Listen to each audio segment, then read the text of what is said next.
Sanajan barang urut ari masih keneh lumayan alus mah, masih keneh mika butuh.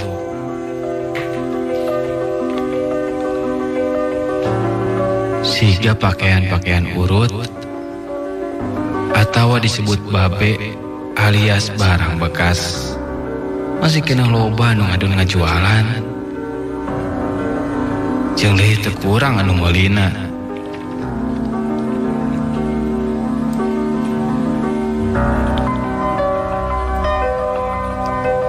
Keur anu ngajual pasti we deui lumayan untungna.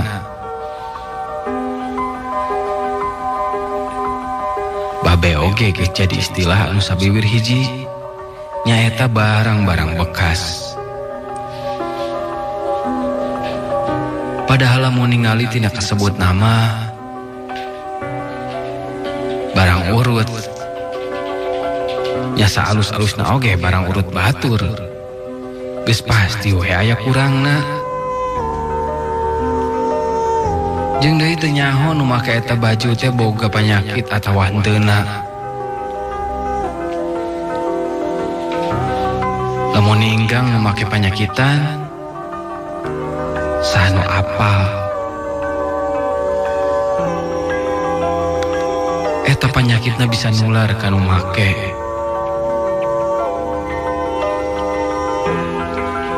Hiji kejadian anu pernah kaalaman ku kuring nu aya patula patalina jeung baju urut atawa barang bekas teh.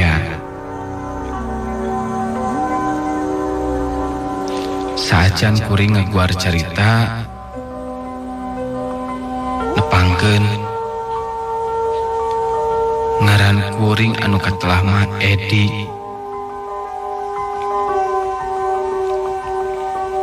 Kejadian anu rek dicaritakeun ieu kaalaman ku kuring sababaraha taun anu geus kaliwat. Wih, hebat oi. Dagang aya namanya. Mumpung keur usum lur, tingkah beneran we keur aya barangna. Emangna dagang naon kitu maneh teh, Mat? Yeuh tuh tingali alus kieu, baju jeung jaket sanajan urut oge masih keneh alus. Widih, kabeneran atuh. Saya keur butuh jaket, Mat.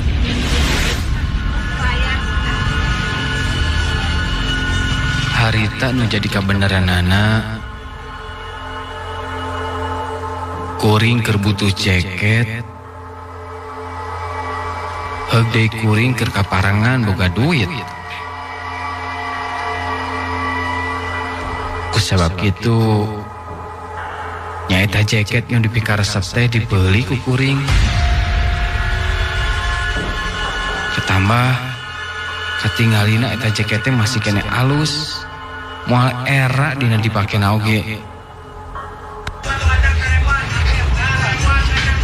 Geus lah nu ieu wae, Mat. Alus katinggalina mah tuh. Moal jeung bajuna wae kitu lur, mumpung urang mau barangna ka dieu. Ah ieu we heula lah. Gampang butuh mah. Tinggal nelpon deui we engke ka maneh. Duh, kan biasa ri barang-barang kieu mah sok tereh payuna, disirek ayeuna mah sok-sok we ayeuna tuh, urang rek dibawa ye. Nya lamun meunang anyuk mah teu naon. Kuring ngerasa cocok pisan meuli eta jaket teh. Sigana wae pantes lah eta jaket dipakena. Samemeh dipake eta jaket ditilik-tilik, asa katingali alus pisan eta jaket teh. Padahal pan urut. Dengan rasa karugian kuring dina meulina oge. Nyapa mikir kuring untung pisan. Geus mah hargana murah, modelna halus deui.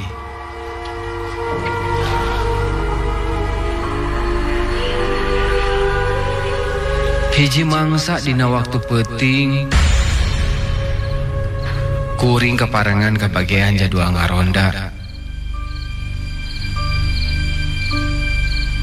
Geus pastina we jaket anyar pamuli teh dipake ku kuring. Nyapa mikir kuring, eta jaket rek dipake pamer ka babaturan anu pada ngaronda peuting eta.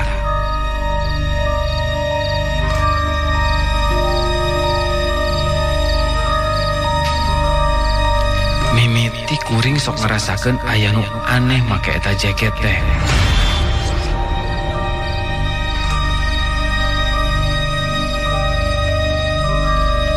Nu karasa ku kuring, lamun make jaket eta teh beut sok karasa hareudang.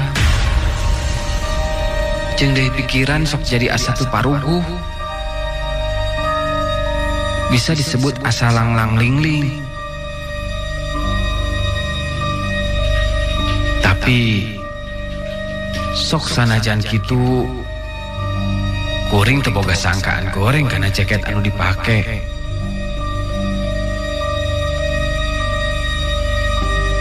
Jeung kadang cek babaturan mah kuring jadi sok gede ambek cenah.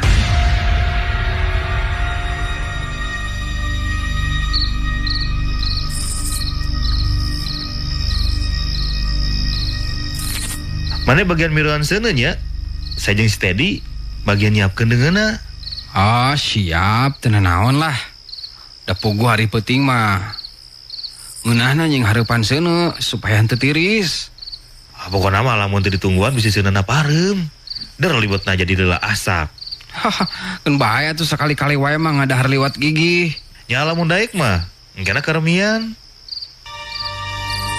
Peuting eta di tempat ngaronda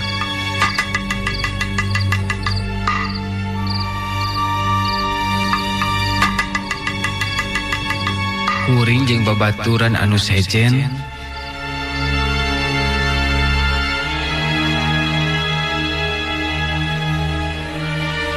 sajabati ngarona teh bari ngaliwat.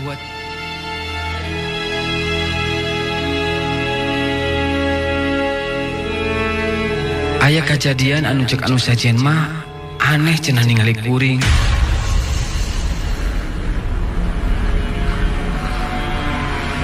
Soalna basa kuring hareupan seuneu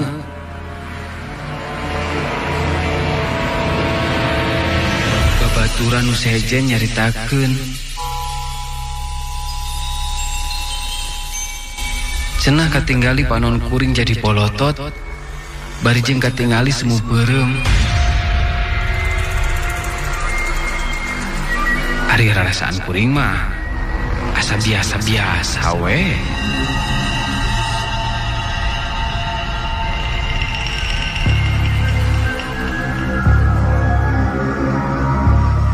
Lain ngan saukur kitu.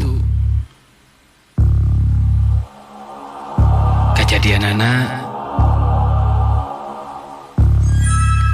cek babaturan kuring mah cenah kuring ujug-ujug muka tutup panci anu keur nakeun dina seuneu anu keur hurung.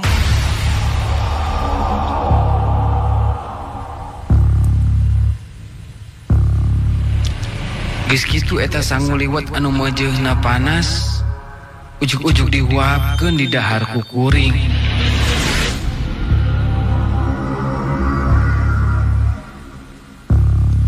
Kabeh anu aya di dinya ngarasa aneh jeung heran ningali pola kuring sarupa kitu teh. Jeung deui kuring harita mah teu ngarasa panas saeutik-eutik acan ngadahar eta liwat anu masih keneh nagan dina seuneu teh.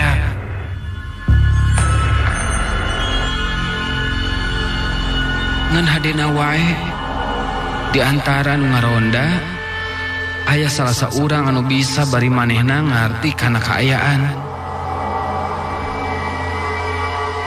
Kuring di parancahan da cenah mah kuring kasandingan kuno gaib matak ngalakukeun pola sarupa kitu oge.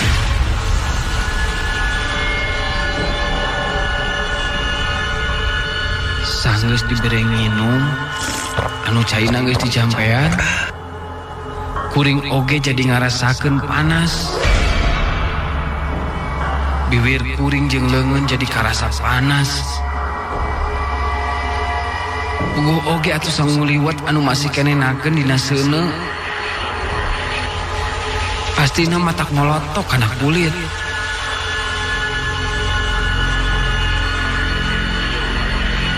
Sanggeus aya kejadian sarupa kitu. Menang saminggu biwir jamomong, leungeun oge bareu.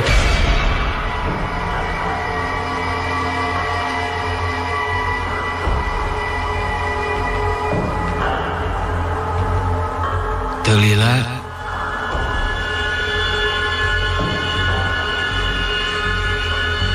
kuring ngalaman deui kejadian anu aneh sanggeus kuring ngadahar liwat panas tea.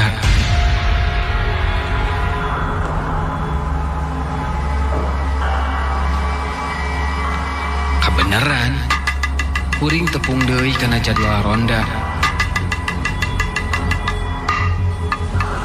Sakumaha biasa,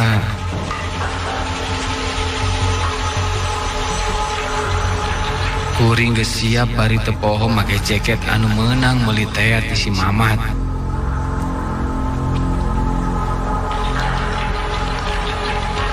Dina peutingan eta kuring oge ngalaman deui kejadian anu matak aneh.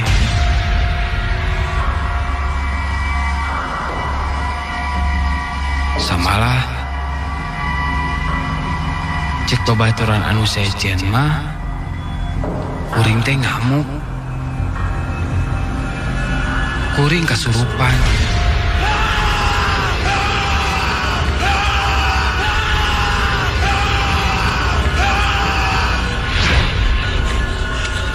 Cek babaturan anu nempo basa kuring kasurupan. Beungeut kuring oge katampo robah. Panon polotot. Beungeut bengis. Paroman anu gede ambak.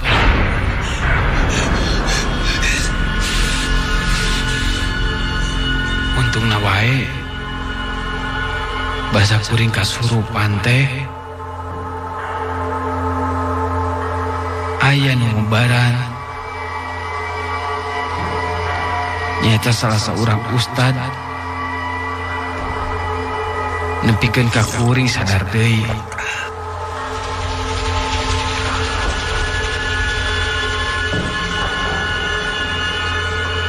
Lantaran gitu,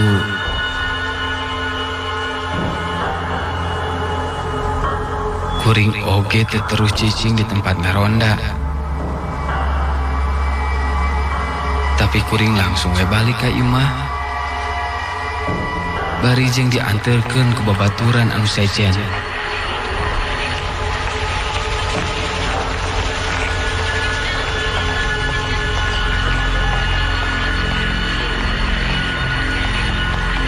Satepina di imah kuring ngarasa lungse.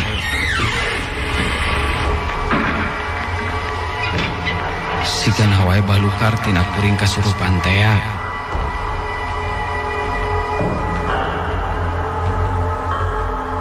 Basa kuring rek asup ka jero kamar.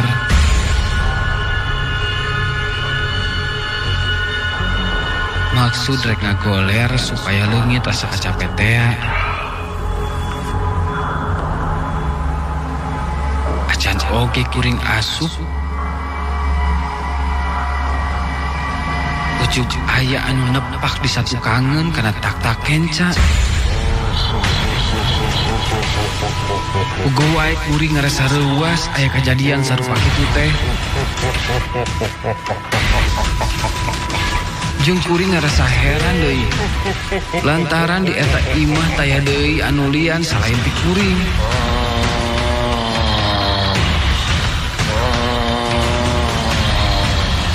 Rasa penasaran dibuktikan. Kuring ngalieu. Maksud rek ningali kanu nepakana tak-tak teh.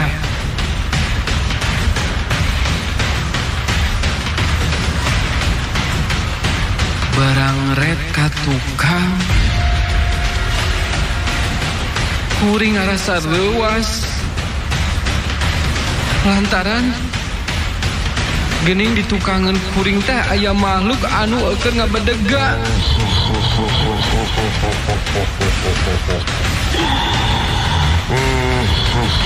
Awak kuring jadi ngaleper. Ningali paroman eta makhluk anu ngabedega. Semua anu ambek ka kuring. Eta makhluk curugna nunjuk ka kuring. Sanggeus kitu manehna ngomong. Samala sorana meningat geram matak nambahan sieun keur kuring. Kadiokeun eta baju aing. Eta baju aing. Kadiokeun maneh geus kumawani make baju kami. Eta makhluk nyampeurkeun ngadeukeutan ka kuring anu keur ngajahenteng bari jeung soak. Awak ngeleper, awahing kusieun di kitu kieu ku eta makhluk. Bari jeung geumpeur, kuring sadar kana kaayaan. Sabab eta makhluk teh nyebut-nyebut baju. Nya kuring langsung muka jaket anu keur dipake ku kuring.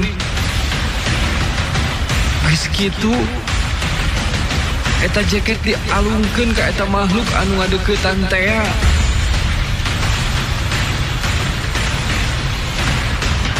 Keanehan kealaman deui ku kuring. Lantaran basa jaket dialungkeun mah eta makhluk oge langsung ngilas teu puguh. Sanggeus kitu nya kuring langsung wae asup ka kamar bari ngaringkep maneh.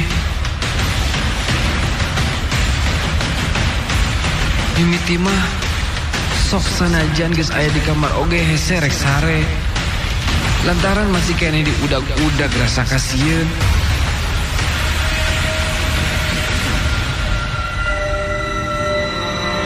Tapi lila-kelilaan mah kuring oge bisa sare. Malahan nempi ka hudang kaberangan.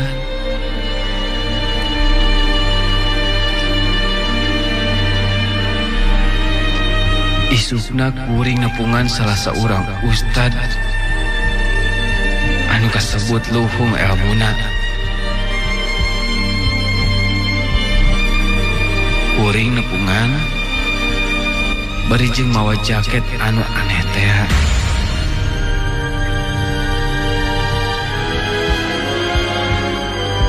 Singkat carita, kuring meunang keterangan cek eta ustad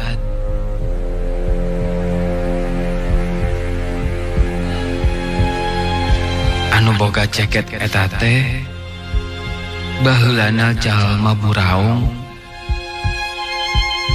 bari jeung maotna oge teh sabongbrong. Jadi maotna teh kasarat.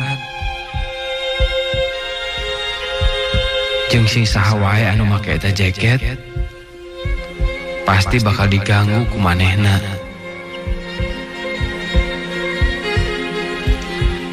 Meunang keterangan ti ustad sarupa kitu teh, kuring oge jadi teu ngarasa lebar kana eta jaket.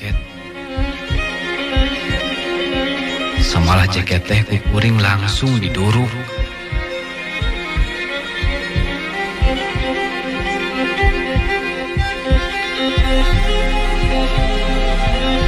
Dan memang cek keterangan ti ustad,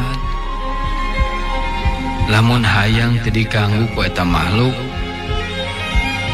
nya jaketna kudu dimusnahkeun.